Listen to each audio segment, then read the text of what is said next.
हाँ जी, क्या आंसर होगा? ईएमएफ ई इक्वल्स टू,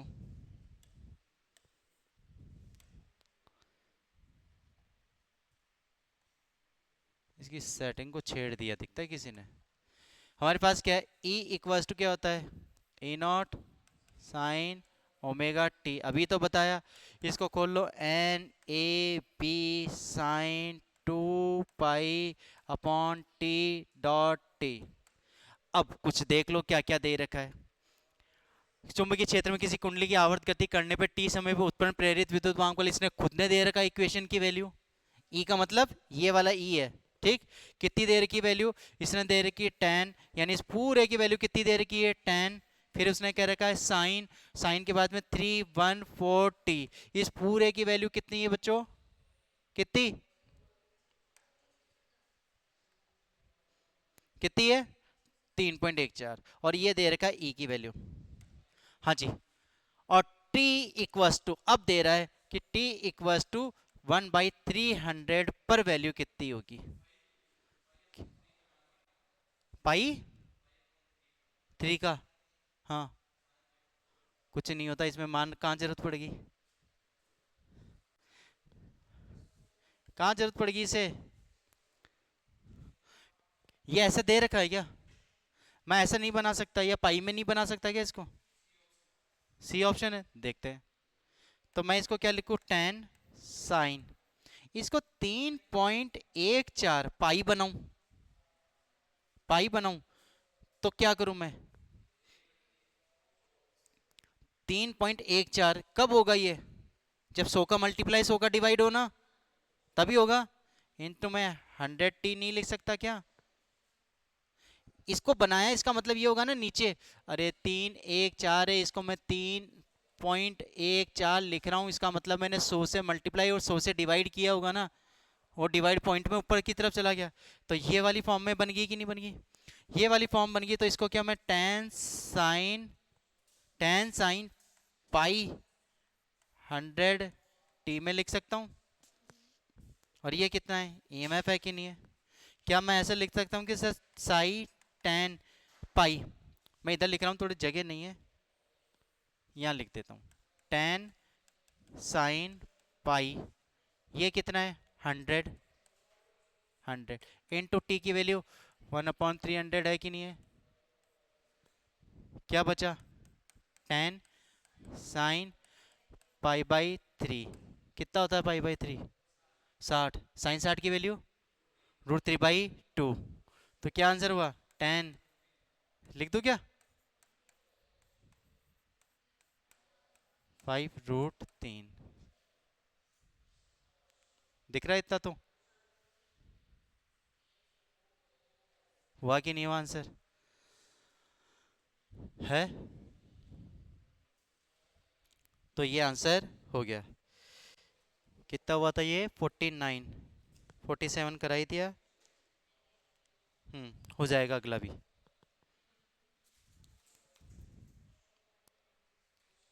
51 भी हो जाएगा। 50 इसके बाद का। बोलो, समझ गए? तुम्हें जो उतारना है ना, वो नंबर डाल के उतार लेना कि 49 का है या 40 50 का है। चलो आगे। चलो, अगला सवाल इसी पे बेस है। अगला सवाल इसी पे ही बेस है, पढ़ो इसे। उपयुक्त प्रश्न में, यानी इसी वाली प्रश्न में किसी समय टी पर प्रेरित विद्युत वाहक का बल का अधिकतम, अधिकतम का आधा पूछ रहा है। उपयुक्त प्रश्न में किस समय टी की वैल्यू पूछ रहा है। पहले तो दे रखा था, दे दी, और दे के ये पूछ लिया उसने। देख के प्रेरित विद्युत वाहक बल पूछा था कि नहीं पूछा था? अब क्या बोल रहा है कि उपयुक्त प्रश्न में किस समय टी की वैल्यू पूछ रहा है। यहां क्या पूछ रहा है? टी का मान पूछ रहा है। कितना? कि प्रेरित विद्युत वाहक बल का अधिकतम मान आधा हो जाए, यानी इसकी वैल्यू कितनी हो जाए? हाफ हो जाए। वो टाइम बताना है तुम्हें। सवाल समझ में आया? पहले तो अधिकतम वैल्यू निकाल ली। अधिकतम तो नहीं है, 90 है, पर ये अब ये मान ले कि वो अधिकतम मान लिया उसने कि अधिकतम है sin 90 पे। उसका आधा चाहिए मुझे, किस समय पर होगा? टी की वैल्यू निकालनी है। ए साइन ओमेगा टी, ये टी ऐसा कुछ है, ईएमएफ की वैल्यू होती है, या तो इससे निकाल लो या इससे निकाल लो, और तुम्हें जो समझ में आए उससे निकालो। कौन सा है ऑप्शन?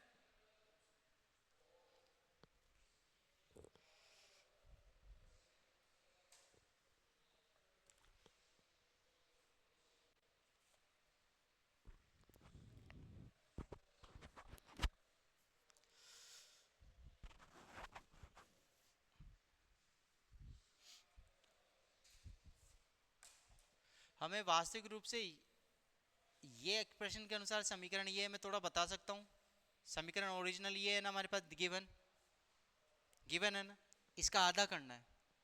क्या करना है? आधा करना है। इस वाले से निकाल लो, चलो इतना मैं बता देता हूँ। ई इक्वस टू कितना है? Ten sine 314t। इस t की वैल्यू निकालनी है, और सवाल ये कह रहा है कि ये कितना होना चाहिए? आधा होना चाहिए। क्या होना चाहिए? आधा होना चाहिए।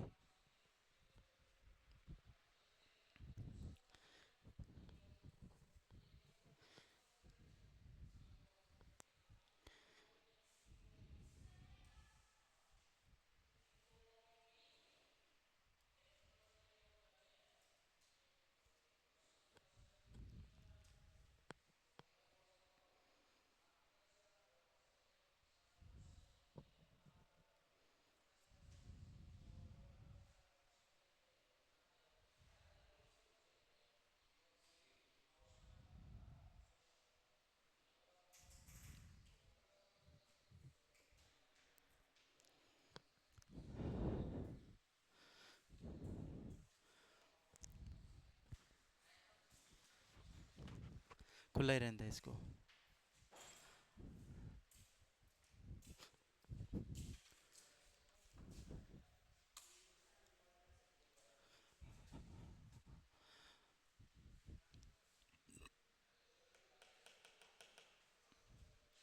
सुन रहे? उधर बैठ अकेला, बैठ वहां पे अकेला, बैग उठा तेरा, वहां बैठ अकेला। कुछ नहीं करने वाला तो भी साथ इनके बैठ जाएगा। इधर इधर इधर इधर इस वाली पे। हाँ अलग से। कोई बात नहीं, कोई टैग नहीं लगा हुआ उस पे, जीआई टैग नहीं है कि तू गर्ल्स का ही है। बैठ जा कहीं, करवा लेंगे, बैठ जा। मैं थोड़ा बड़ा करके कर रहा हूँ। आया क्या आंसर? क्या लिख रखा है कि एम एफ बाई, तो इसकी वैल्यू कितनी है? एम एफ बाई करनी है। और ये वैल्यूज कितनी है? ये वैल्यूज कितनी है यहाँ पे हमारे पास? 10 है कि नहीं है? 10 है ना अधिकतम मान ईएमएफ का। सवाल में क्या दे रखा है? किस पर अधिकतम का आधा हो जाए। आधा हो जाए ना, तो हमारे पास ई की वैल्यू अधिकतम कितनी आई है? 10। तो मैं यहाँ पे ये कह सकता हूँ कि 10/2 इक्वल्स टू 10, यहाँ क्या लिखो? साइन 314t है कि नहीं है? ये तो कट गया। क्या बचा मेरे पास? मेरे पास बचा 1/2 साइन। इसको वही बना लूँ वापस, और यानी पाई 100 बना लूँ, तो मेरे पास पाई और ये क्या हो गया? 100t हो गया। इस t की वैल्यू निकालनी है ना। चलो, ये बराबर में है कि नहीं है? मैं इसकी वैल्यूज को ऐसे लिख सकता हूँ कि साइन पाई 100t है ये, ठीक है। मैं इसको ऐसे लिख सकता हूँ कि sir sine inverse 1/2 equals to pi 100t। इसको इस तरफ ले गया। ट्रिक है, और ऐसे ट्रिक वाले सवाल को याद रखा करो। जितनी प्रैक्टिस करोगे ना, उतने नए तरीके के सवाल मिलेंगे, और नए तरीके को करने का तरीका मिलेगा। समझ आया? हर एक सवाल अलग होगा, अलग तरीके से करना पड़ेगा। तो यहां पे क्या किया है, इसको ये लिखा, साइन इनवर्स है पाई/2 कितना होता है? पाई/2 कितना होता है? 90। 90 है ना। तो ये 90 है, तो मैं इस 90 को क्या लिखूं? पाई/2 लिख लूं। 90 को क्या लिख लूं? तो मैंने इसको क्या लिख लिया, पाई बाई 2 इक्वल्स टू 100 पाई, और पाई से पाई गई। नहीं, गड़बड़ कर दी। नहीं, पाई नहीं होगा ये, 30 होगा ना, पाई बाई 6 होगा ना, ये पाई बाई 6 होगा कि नहीं होगा? मतलब 1/2 को मैं क्या लिख सकता हूँ, pi by 6 equals to 100 pi T. ये पाई से पाई गया, गया, ये इसके साथ मिल गया, और ये क्या आंसर आ गया, टी। टी का आंसर कितना आया, 1/600 सेकेंड। समझ में आया? इस वाले सवाल को 100 बनाया था हमने, ठीक है। देखो, इस वाले सवाल में, इस वाले सवाल में भी एक, मैं ट्रिक नहीं कहता हूं, मैं इसको कहता हूं कि जितनी प्रैक्टिस करोगे उतना पता चलेगा कि तरीका क्या है सवाल करने का। तो इसमें क्या किया, इसको बदला किसमें, पाई में, फिर सवाल किया। इस वाले सवाल में क्या किया, अधिकतम का पूछा है और टी की वैल्यू पूछी है। टी की वैल्यू चाहता तो यहाँ से T equal to value put के साइन थीटा 10/2 में कर लेता। किया भी होगा तुमने, किया भी होगा ना, और सही कर रहे थे, पर तुम्हारा आंसर आया ही नहीं। आता आंसर क्यों नहीं आता, देखो इसकी वैल्यू कितनी है, 2 बराबर, इस t की वैल्यू निकालनी है तो पूरा का पूरा नीचे मल्टीप्लाई कर दो, e डिवाइडेड बाई 2 तो था, पूरा का पूरा कितना ले आते, 10 साइन 3 1.4, और उधर क्या बच जाता, t। देखो मैंने भी तो वही किया, कन्वर्ट ही तो किया, तुम भी सही कर रहे थे। ये कितनी वैल्यू थी, 10, ये कट गया था, सॉरी ये 10 से ये 10 ही कट गया ना, 1/2 बच गया। 1/2 पास में, साइन का पाई है, पाई को 3.14 मल्टीप्लाई बाय 100 से कर लेता, 100 से कर लेता तो ये कितना हो जाता, पाई हो जाता ना, पाई हो जाता। इसको कन्वर्ट कर लेता मैं किस में, साइन इनवर्स 1/2 के अंदर, और 1/2 कितना, पाई बाई 6, तो बच गया कितना, 6, माइनस का पाई बाई 6, तो एक पाई ऊपर चला जाता, ऊपर जाता, ऊपर वाला माइन पाई, ये वाला पाई कैंसिल आउट हो जाता, और 1/100 बच जाता। 3 दूना 6 मिला के कितना हो जाता है, 100, 600 आंसर हो जाता ना। तुम भी सही कर रहे थे, मेरे को पता था यही किया होगा, टी को इधर लिए गए होंगे, सबको इधर लिखा लिया, पर वो कन्वर्ट करना आना चाहिए। समझ गए, कर लोगे। 51 वाला हो गया था, ये कर लिया था कि हमने, इससे पहले करेंगे, रुक जाओ, 46 कर लिया था, आधा उस क्षण पे प्रेरित हुआ, ये हो जाएगा। हाँ, मैं क्या निशान लगा के लाया हूँ कि होने वाले सवाल, फिर कुछ देने तुमको, चलो ये करके देखो। पर ये फ्लक्स का है सवाल, 51 हो गया ना, फ्लक्स का है 46, 45, हाँ हो जाएगा ये, 45 ही है ना, हाँ हो जाएगा ये। अब इसमें भी एक तरीका है, ट्रिक लगेगी, ट्रिक मतलब तरीका है, ट्रिक तो क्या है इसमें, उस क्षण पे प्रेरित विद्युत वाहक बल का मान होगा, ई की वैल्यू पूछी है इस सवाल के अंदर, ई की वैल्यू वोल्ट में आएगी ना, ये वोल्ट पूछा है, कितना वोल्ट होगा, बताओ देखे, 0 वोल्ट, नहीं है, जीरो आंसर नहीं है। जीरो तक कब होता है, जब वो समानांतर हो जाए, फिर वो संख्या 100 दे रखी है, ए का मान दे रखा है, ये कितना है, ए है ना, मीटर में बदलना, एन है ना, बी है, और ये रेडियन पर सेकंड लंबवत तल के कोणीय वेग से घूम रखी, ओमेगा की वैल्यू दे रखी है,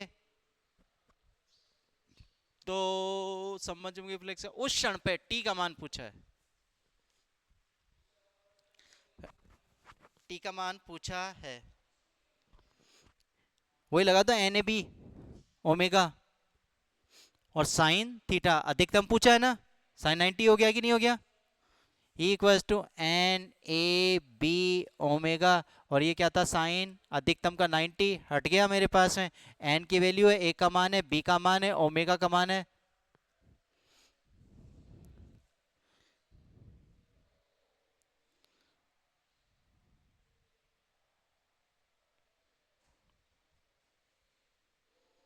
ओमेगा 10 NAP।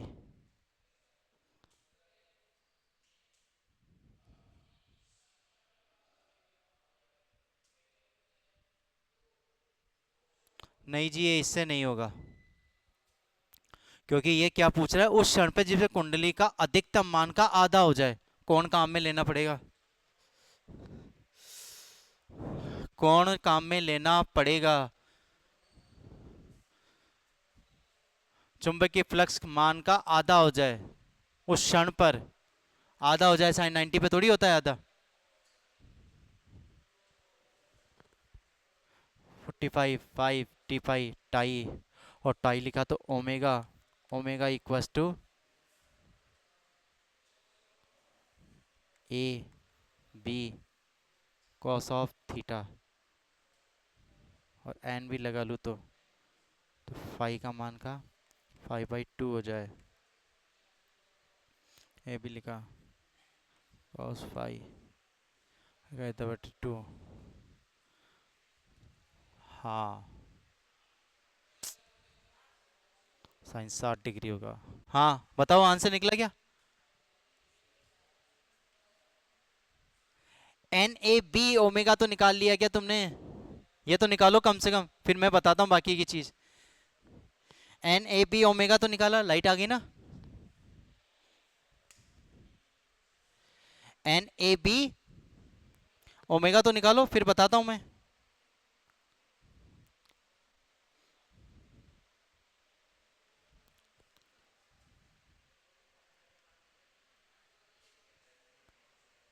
निकाला कितना आया? 785 आ रहा है। आ गया ये तो, ठीक है।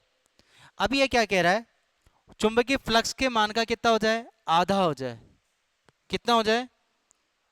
उस क्षण पर संबंधित चुंबकीय फ्लक्स का मान ज्ञात करो जो उस मान का कितना हो जाए, आधा हो जाए। अब आधा हो जाए, यहां पे ना कोण भी निकालना पड़ेगा। कितना? कोण। और वो कोण क्या है, उस मान का, मैंने कहा अधिकतम मान कितना है, I0 के मान का कितना हो जाए, आधा। हो जाए कि नहीं हो जाए? और आधा हो जाए तो हमारे पास क्या आता है, theta equals to B, A, B, N, और कॉस ओमेगा टी आता है कि नहीं आता? ओमेगा टी आता है ना, सिंपल फ्लक्स का फॉर्मूला यही आता है ना। अरे phi equals to NAB cos omega T आता है।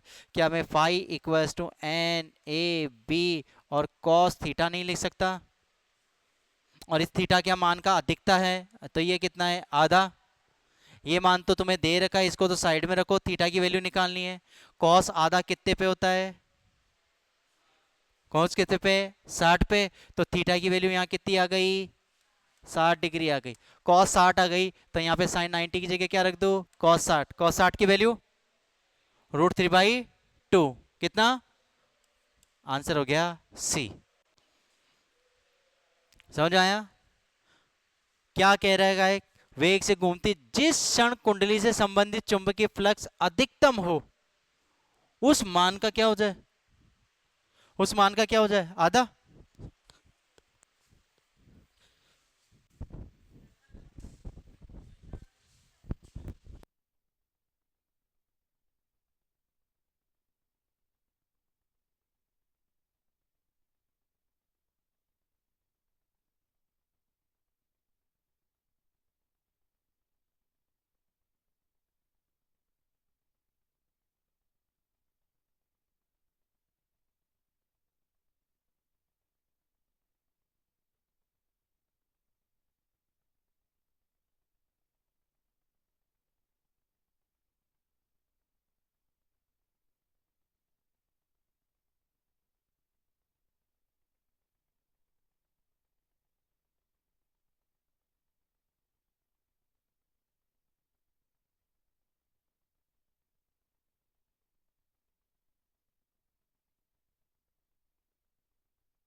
एकांक धनावेश को अनंत से उठाकर यहां तक लाने में किए गए कार्य के बराबर।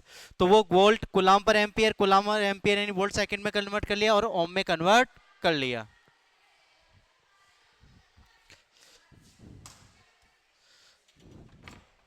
वो आगे नहीं हुआ यहां तक, चलो आगे। फिर हमने कर रखा था एल, व्यवहारिक मात्रक इसका हेनरी होता है और इसका विमेय सूत्र कर लिया था। चलो, स्वप्रेरण गुणांक किस बात पर निर्भर करता है, ये ध्यान रखने वाली बात है। किस किस बात पर निर्भर करता है? एल का मान। एल का formula phi upon I. Phi का फॉर्मूला क्या होता है? फाई क्या होता है? फ्लक्स होता है B dot A dot N. तीन बातें तो कम से कम है कि नहीं है? तो एन अनुप्रस्थ काट पे, ए क्षेत्रफल पे और एक चुंबकीयशीलता पे करेगा कि नहीं करेगा? चुंबक के लिए म्यू नॉट आएगा कि नहीं आएगा? ठीक है। और नर्म लोहे की अपेक्षाशील, सॉरी, नर्म लोहे की जो हमारी चुंबकीय अपेक्षाशील ज्यादा होती है कि नहीं होती? नर्म लोहा ज्यादा अच्छा चुंबक है कि नहीं है? अरे इस बार पेपर में पूछा नहीं था कि धारणशीलता ज्यादा होती है कि नहीं होती? होती है ना, तो वो अच्छा चुंबक बन सकता है कि नहीं बन सकता? तो यानी म्यू की वैल्यू उसकी ज्यादा होगी कि नहीं होगी? अगला, तो किस किस पे बात पे डिपेंड कर रहा है? फाई, फाई होता है एन ए बी। कुछ याद करना नहीं है क्योंकि इसके फॉर्मूले में ही लिखा हुआ है। तो ये किन किन बातों पे निर्भर करता है? तीन बातों के ऊपर। किस किस पे? एन ए बी पे। ठीक है। आगे जाके बी का एक फॉर्मूला पता चलेगा, वो है म्यू नॉट अपॉन 4 पाई। तो ये बी है, बी इस पे भी निर्भर करता है, इसलिए इसने इसका भी नाम लिख दिया। वो तो निर्वात की है ना, माध्यम भी तो आएगा चुंबकीयशीलता। तो एक बात ये याद रखना कि स्वप्रेरण गुणांक एल किस किस बात पर निर्भर करता है। चलो आगे, ये मैं दूंगा इसलिए समझा रहा हूं। जब तक परिपथ में नियत धारा प्रवाहित हो रही है, कैसी?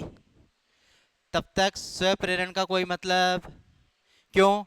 फ्लक्स में परिवर्तन, धारा में परिवर्तन। फ्लक्स में परिवर्तन नहीं होगा, इधर से भेजने वाली धारा एक समान भेज दी। याद है वो चुंबक के पास में ले जाके रोक दी थी, तो नियत बल रेखाई जा रही थी, तो नियत धारा बन रही थी। फ्लक्स में परिवर्तन, चैप्टर में स्टार्टिंग ही वर्ड बोला गया फ्लक्स में परिवर्तन। क्या फ्लक्स में परिवर्तन होगा नियत धारा से? नहीं होगा ना, तब तक कोई योगदान। लेकिन आगे क्या लिखा हुआ है? जैसे ही धारा में क्या होगा? परिवर्तन होता है, एल अस्तित्व में आ जाता है। सही बात है ना? एल तभी आएगा जब धारा परिवर्तित होगी, फ्लक्स में परिवर्तन होगा, विद्युत वाहक बल उत्पन्न होगा। प्रेरक चुंबक की स्थितिज ऊर्जा निकाल ली थी हमने कार्य को लाने में और वापस, याद है हाफ वाला? तो ये किया था ना, हाफ एल आई स्क्वायर। ऐसे मत देखा करो, नोट्स को पढ़ के आया करो। कार्य करवाया था कि नहीं करवाया था? वो ऐसे W इक्वल्स टू करके इंटीग्रेशन डी डब्ल्यू कराया था। W बराबर पी टी होता है, पी की वैल्यू वी आई होती है। वो फाइनल रिजल्ट ये आया था कि नहीं आया था? मैंने डेरिवेशन उड़ा रखी है क्योंकि दे रखी है नोट्स में। ये था कि नहीं था? क्या कार्य ऊर्जा होती है? होती ना कार्य ही ऊर्जा। कार्य ही ऊर्जा में वह ऊर्जा कुंडली के चुंबकीय क्षेत्र में संचित हो जाएगी। तो उसका फॉर्मूला क्या होगा? यही W था और यही क्या मेरा U है कि नहीं है? बोलो। तो U का फॉर्मूला ये आ गया ना, एक Li अलग एक Li अलग। अब इस L की वैल्यू फाई होती है कि नहीं होती? हाई होती है कि नहीं होती? फाई इक्वल्स टू क्या था? Li था ना। तो मैंने एक Li अलग कर लिया और एक I बाहर रख लिया। इसको अगर मैंने अलग किया तो देखो ढंग से अलग किया है, तो ये फाई के बराबर है कि नहीं है? तो मैंने क्या लिखा यहाँ पे 1 2, इसकी जगह लिख दिया फाई, इसकी जगह लिख दिया I। क्या दिक्कत है? लिख सकते हैं ना।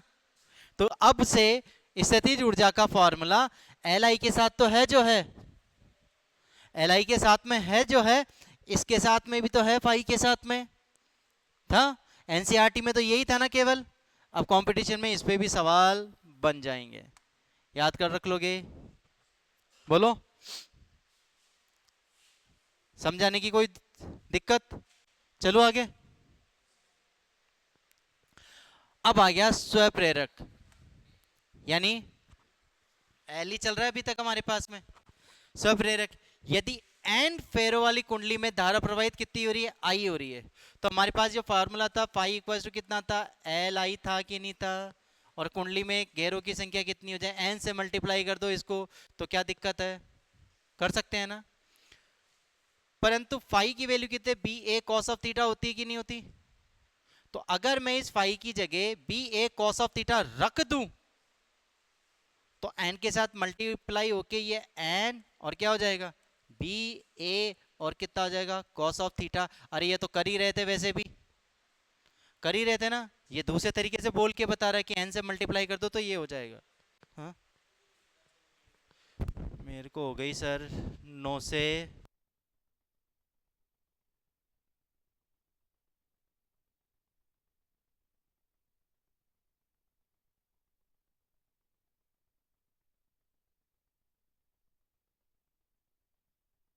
हाँ चालू है, ठीक है।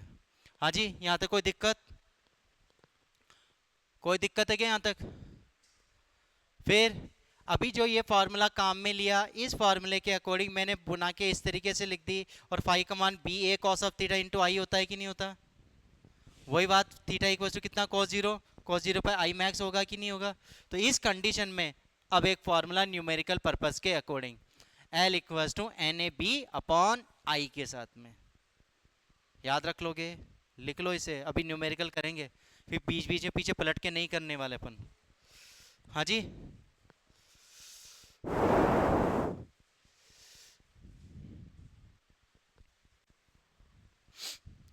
ठीक है, जो तुम्हें लगता है कि हमें उतारने लायक है वो उतार लो।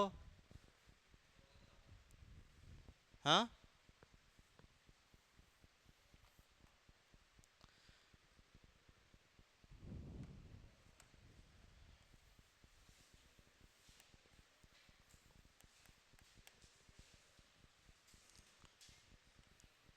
ये वाला टॉपिक धारावाहिक कुंडली है, सुन लेना, और अगला है वो वृत्ताकार कुंडली है।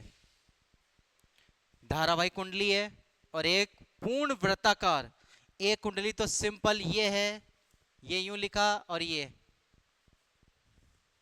और एक कुंडली आएगी ऐसे वाली, ये इस तरीके से यहां से यहां तक ऐसे कुंडली आएगी, पूरी बड़ी रिंग आएगी, रिंग जिसे इंग्लिश में सही बोलते हैं ना, तो ये रिंग दे रखी है वलय के फॉर्म के अंदर। हाँ ये वाली ये रिंग है, ठीक है, और ये वाली ये है बिल्कुल सिंपल सी कुंडली। चलो आगे करूं, आगे क्या दे रखा है, ये है काम पे, और इस पे सबसे ज्यादा न्यूमेरिकल इस फॉर्मूले पे आते हैं। क्या दे रखा है, पहले तो टॉपिक है वर्ताकार कुंडली, ध्यान रख लेना, इससे और इससे कंपेयर कर रहे हैं हम लोग। यदि एक वर्ताकार कुंडली में फेरों की संख्या कितनी है, एन, और प्रत्येक फेरे की त्रिज्या कितनी है, स्मॉल आर, प्रवाहित धारा कितनी है, आई है, तो उसके प्रेरत्व की एल की गणना कैसे करते हैं, वो करते हैं, अभी मैंने बोला था म्यू नॉट अपॉन 4 पाई, है ना, 2 पाई आर, एक फॉर्मूला आएगा, कितना, एक फॉर्मूला आएगा 4th चैप्टर के अंदर, ठीक। अब तुम सोच रहे हो सर 4th चैप्टर हर बार 4th चैप्टर करते रहते हो, 4th चैप्टर बहुत बड़ा है, जब करेंगे ना तब तुम्हें खुद को पता चलेगा कि कितना बड़ा है 4th चैप्टर। 4 टॉपिक है बड़े बड़े, 4 टॉपिकों की डेरिवेशन है अलग अलग उसमें। तो कुंडली के वर्ताकार कुंडली ऐसे, उसके केंद्र पर उत्पन्न चुंबकीय क्षेत्र बी, इस चुंबकीय क्षेत्र बी का मान जो निकल के आया ना, उसका formula mu naught I 2 pi और आई अपॉन आर होता है। वैसे ये formula B equal to mu naught upon 4 pi 2 R, sorry 2 I upon R होता है रियल में ये फॉर्मूला। वर्ताकार कुंडली के लिए पढ़ोगे, इसमें प्रवाहित धारा की वैल्यू आई है, तो उसमें उसके कारण कुंडली के कारण उत्पन्न चुंबकीय क्षेत्र का formula mu naught upon 4 pi 2 I upon R होता है, ठीक है। और यहाँ पे क्या होता है, घेरों की संख्या कितनी है, एन होती है, कितनी होती है, एन होती है।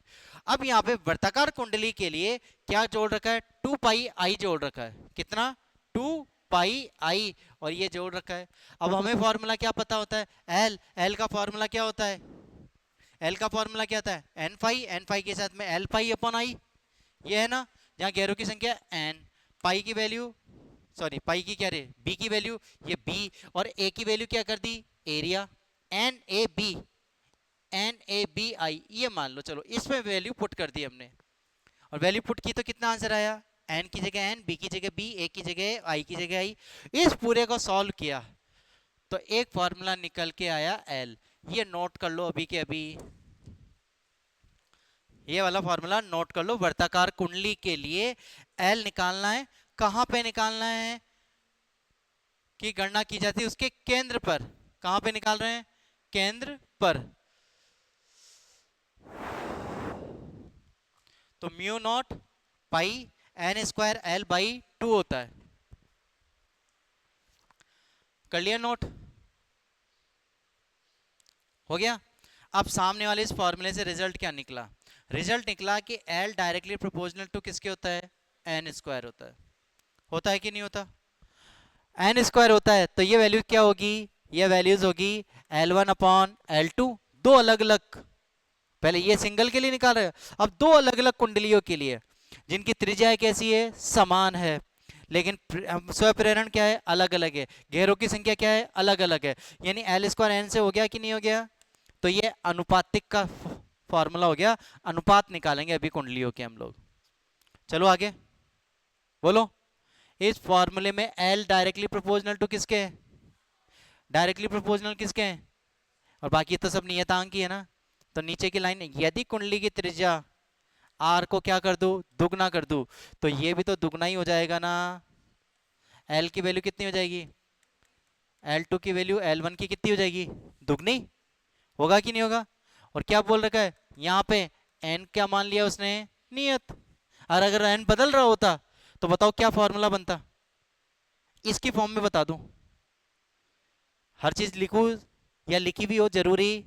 सामने क्या दिख रहा है सर? L1 बराबर N1 अपॉन R1 है, और दूसरा कौन सा है? L2 बराबर N2 अपॉन R2 है कि नहीं है? पर n का क्या है? स्क्वायर। तो ये तो स्क्वायर की फॉर्म में आ गई और ये अकेली आ गई। इसी फॉर्मूले क्या करेंगे, मैं लगाना चाहता तो यहाँ पे क्या लिख देता? R1 upon R2। लगता कि नहीं लगता? और हो जाता ना सवाल। चलो आगे। चलो अगला क्या कहता है? यदि अनुप्रस्थ काट को क्या कर दूं मैं? दुगना कर दूं। और ए क्या है मेरा? नियत है। तो ए की जगह क्या है? दुगना किया है। ए डैश का मतलब क्या है यहाँ पे? ए डैश का मतलब नया वाला।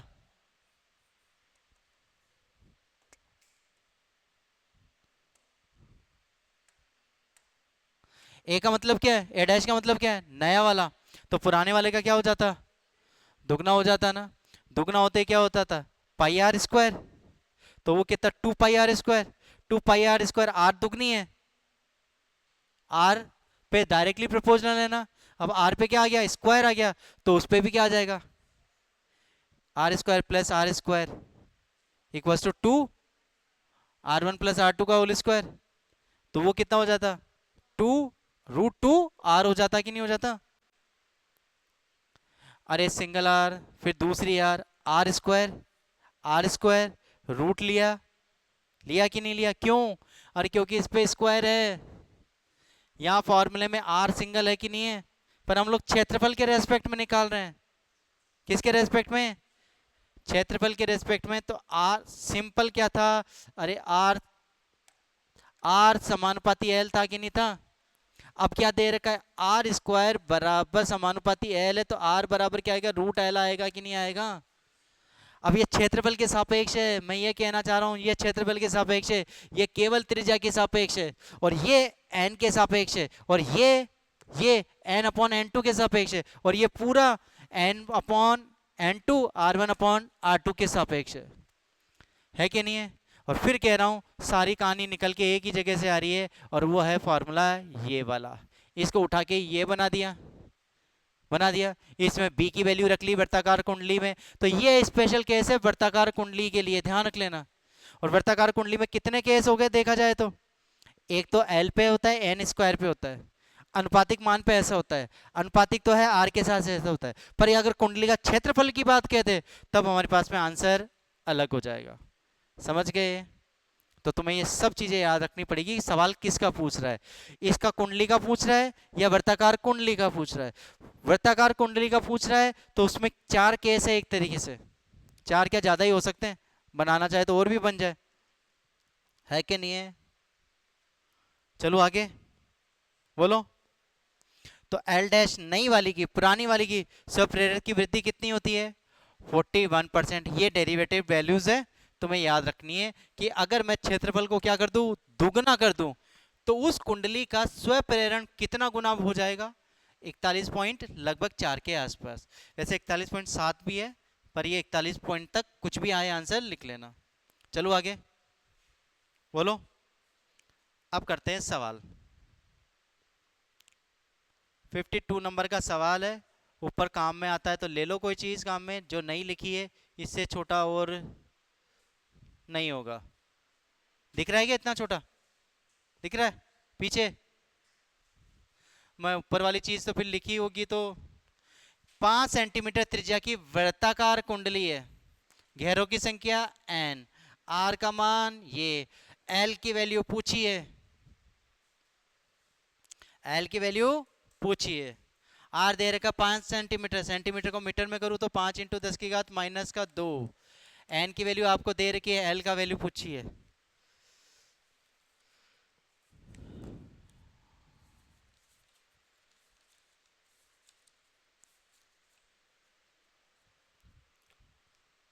नीचे करूं?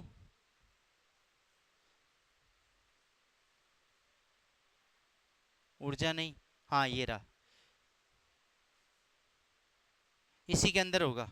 आर की वैल्यू दे रखी है तुम्हें 5 सेंटीमीटर, में इधर लिख देता हूँ। एन की वैल्यू तुम्हें दे रखी है कितनी, 500 है ना, 500 दे रखी है। अब एल पूछा है, कौन सा फॉर्मूला काम में लूं, और क्या बोला, वर्ताकार बोलिए ना, यानी वर्ताकार के लिए एल की वैल्यू ये रही, म्यू नॉट पाई, एन की वैल्यू दे रखी है, आर दे रखी है, लगेगा यही ना, क्या दे रखा है, आर और एन। आर और एन देखो, वर्ताकार कुंडली के लिए फॉर्मूला तो यही है ना, ये लगाओ, बताओ आंसर क्या होगा। 125 × 10⁻9 तो आ ही नहीं रहा।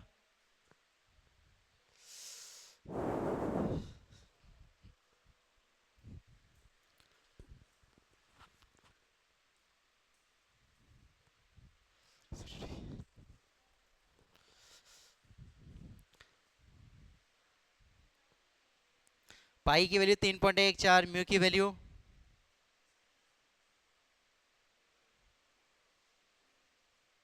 1/4, एन स्क्वायर दे दिया, आर की वैल्यू दे दी, 2 की वैल्यू दे दी। याद है क्या म्यू की वैल्यू, याद है इससे पहले वाले चैप्टर में, बी के अंदर, हाँ ये नहीं था क्या, mu naught upon 4 pi into बराबर था ना।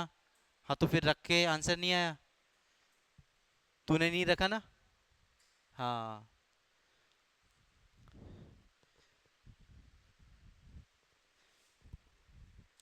ऐसे टाइम मिले ना न्यूमेरिकल कराने का, तब मजा आता है।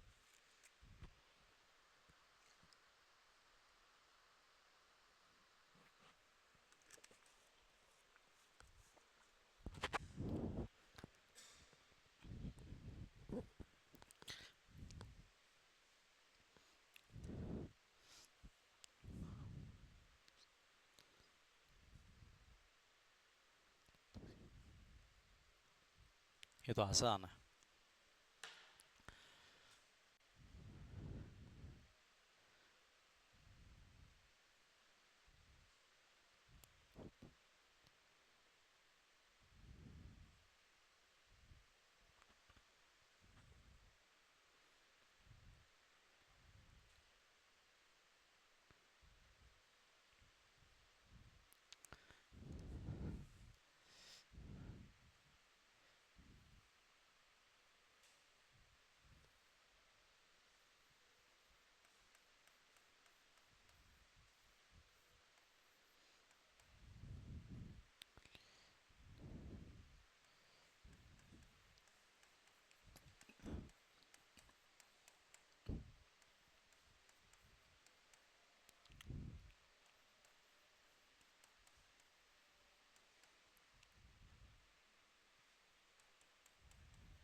4 गया तो कितना बचा? 5, 5 और 1 6, -5 -10^4, 5 × 10^-4, 13 13 13 13, 31 3 3 9 9 पंजे 4 5 2 5 45, 3.14 3.14, माइनस का 5 5 25, ठीक से 125 125 भी आंसर आ रहा है। आ गया? अरे तुमसे पहले तो मैंने ही कर दी।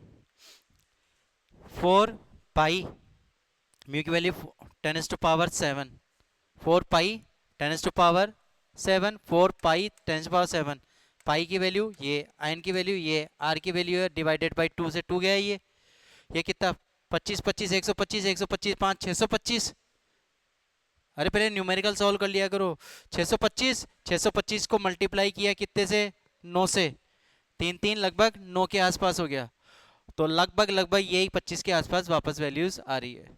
अब बचा कुचा 25 ही बचा हमारे पास, या तो ये और ये 10⁻, ये कितना 7, ये कितना 2, 2 और 7 कितने 9, 9 में 3, 2 2 4 और 4 कटाए तो कितने बचे? 5, 5 के करीब आंसर 2 बचा है, और फिर ये पॉइंट 2 हटाए, ये आंसर 3 के आसपास आ रहा है अप्रोक्सीमेट। तुम घर पे कैलकुलेशन नहीं करते ना कभी, ये बहुत बढ़िया आदत है, आगे फायदा करेगी। सवाल तो तुम्हें पता है, फॉर्मूला पता चल जाएगा, वो कैलकुलेशन ही खा जाएगी तुम्हें। इस साल नीट में यही तो हुआ, पहला पेपर क्वेश्चन उठाते ही बच्चों ने देखा और उसकी कैलकुलेशन पॉइंट लेवल तक की दे रखी थी। नीट वालों को आदत नहीं है पॉइंट लेवल की, जेई वालों को आदत है क्या नहीं है? जिसने रिपीटर्स थे, रिपीटर्स, उसने क्या कर रखा था? जेई के पेपर सॉल्व करते हैं रिपीटर्स, नीट वाले तो वो जेई लेवल की करते हैं। जेई लेवल की कैलकुलेशन थोड़ी सी डीप की होती है, जिसको कैलकुलेशन की आदत है ना वो कर देता है उस सवाल को। कर लेना घर जाके। अगला सवाल बहुत आसान है, क्या दे रखा है? एक निश्चित त्रिज्या आर का मान फिक्स है, कुंडली में फेरों की संख्या कितनी दे रखी है? 600। कितनी? 600 दे रखी है। उसका स्वप्रेरक कितना दे रखा है? 108 मिली हेनरी, मिली है ये, 10⁻³ हेनरी।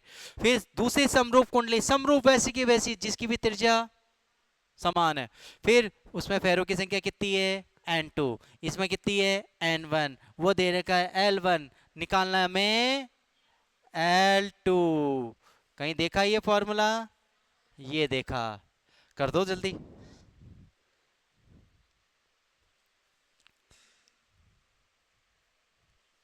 आराम कर तू, है ना? फॉर्मूला उतार लिया था?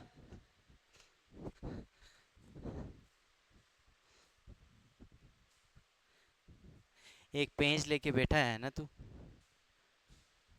कितने किए?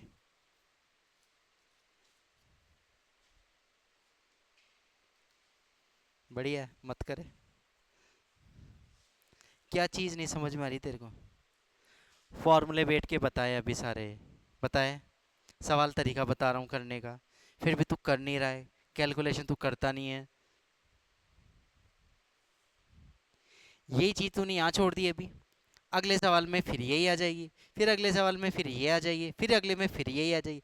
कैलकुलेशन पीछा नहीं छोड़ेगी। तू सोचे कि कैलकुलेशन से पीछा छुड़ा लूं, नहीं छुड़ा पाएगा। जब तक करके नहीं देखेगा ना, नहीं सॉल्यूशन आएगा। दुनिया की कोई ताकत नहीं सिखा सकती।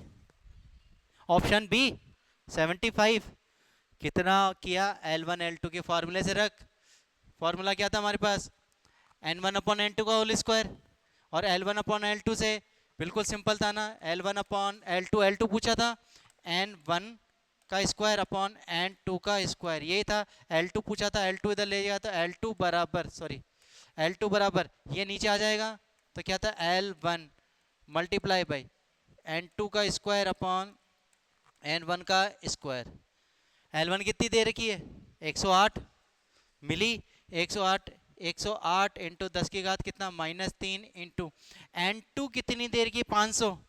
500 का मतलब 5 5 25, डबल जीरो से डबल जीरो तो हटा दूं ना, क्यों कैलकुलेशन में पड़ रहा है इतना? 25/36, बस। तो ये लिखा 25, ये बटा लिखा 36, 36 का 108 में जाता है, 6 12 36 है 18, 3 बार जा रहा है ना?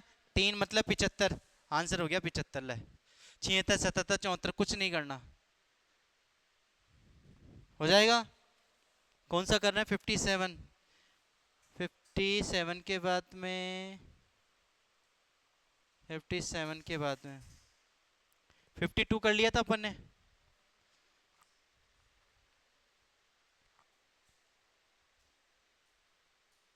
52 किया था क्या?